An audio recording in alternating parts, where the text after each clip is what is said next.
Violence হয়েছে মাইনরিটিকে target করে।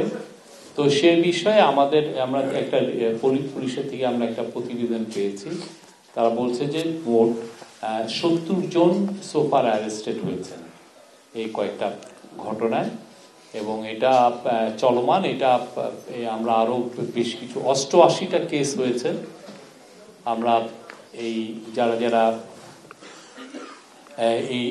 এই মূলত এটা হচ্ছে অক্টোবর পর্যন্ত। এরপরে যেগুলোকে সেগুলোর ক্ষেত্রেও বেশ কিছু কেস, এটা আমরা কালকে নাগাদ এটা টোটালটা ওরা ট্যালি করছে, তো সারা বাংলাদেশ থেকে এটা নেওয়ার জন্য সেই ট্যালির উপরে আমরা আরো আপনাদেরকে ইলাবোরেট একটা প্রেস রিলিজ দিব যে অ্যারেস্ট হয়েছে, অ্যারেস্টের সংখ্যা আরো বাড়বে এবং কেসের সংখ্যাও দু একটা বাড়তে পারে। আপনারা জানেন যে সুনামগঞ্জে একটা ঘটনা ঘটেছে এবং কিছু কিছু জায়গায়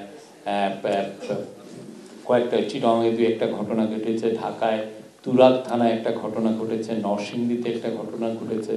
তো আমরা সেগুলোর প্রত্যেকটাই আমরা আপনাদেরকে ডিটেলগুলো দিব। এখন থেকে আপনারা যেন মাইনরিটি রিলেটেড কোনো সংখ্যা যদি আপনারা চান, কেস বা কতজন অ্যারেস্ট করছেন, আমরা আশা করছি যে এটা আমরা আপনাদেরকে নিয়মিত এটাকে আপডেট দিতে পারবো। 70 জন অ্যারেস্টেড হয়েছেন আর 88টা কেস অক্টোবর পর্যন্ত।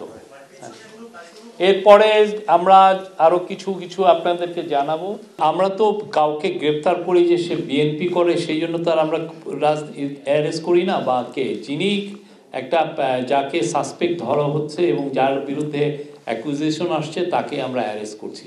আর এই যে আমরা যে 88টা কেসের কথা বললাম, এদের মধ্যে অনেকেই, যদিও এটা ধর্মীয় রিলেটেড, মাইনরিটি ভায়োলেন্সের রিলেটেড কেস, অনেকগুলো ক্ষেত্রে আমরা যেটা আমরা নোটিশ করেছি সেটা হচ্ছে যে এই অ্যাটাকগুলো হয়েছে যে ধরেন কেউ আগের রুলিং পার্টির মেম্বার ছিলেন, উনি হয়তো বা মাইনরিটি ফেথের, তো রুলিং পার্টির মেম্বার ছিলেন, তাকে অ্যাটাক করা হয়েছে। এখন এটাকে আপনি কিভাবে নেবেন? উনি কি অ্যাটাক হয়েছেন বিকজ উনি কি তার ফেথটাই এখানে মুখ্য বিষয় ছিল, নাকি তাকে অ্যাটাক করা হয়েছে বিকজ উনি রুলিং পার্টির একটা পদধারী কেউ ছিলেন বা একদম এই বিষয়গুলো দিয়েছে। বাট যেহেতু ভায়োলেন্স হয়েছে, যেহেতু এটা একটা ক্রাইম কমিটেড হয়েছে, আমরা কেসগুলো করেছি।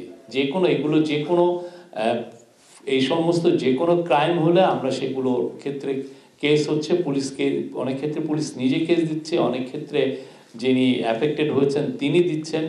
তো আমরা এগুলো সিরিয়াসলি নিচ্ছি। এই পুরো জিনিসগুলোই ইনভেস্টিগেশনের একটা পার্ট। বাট আমরা এটা সোফার আমরা অনেক ক্ষেত্রে দেখেছি। আমরা যেমন ধরেন নেত্র নিউজ একটা রিপোর্ট করেছিল, এই যারা হিন্দু বৌদ্ধ খ্রিস্টান ইউনিটি কাউন্সিল যেই রিপোর্টটা দিয়েছিল যে 9 জন মারা গেছে এই ধর্মীয় সহিংসতায়, বিশেষ করে হিন্দু জনগোষ্ঠীর মধ্যে। তো ওইখানে আমরা দেখছি যে ওই রিপোর্টটা যদি আপনারা পড়ে থাকেন তাহলে দেখবেন যে অলমোস্ট এভরি কেস হচ্ছে হয় পলিটিক্যাল নয় পার্সোনাল রিজন। সেখানে আসলে ধর্মীয় মোটিভেশনটা সেরকম ছিল না যে আমি ওটাকে অ্যাটাক করছি বিকজ উনি একটা মাইনরিটি ফেথের বাই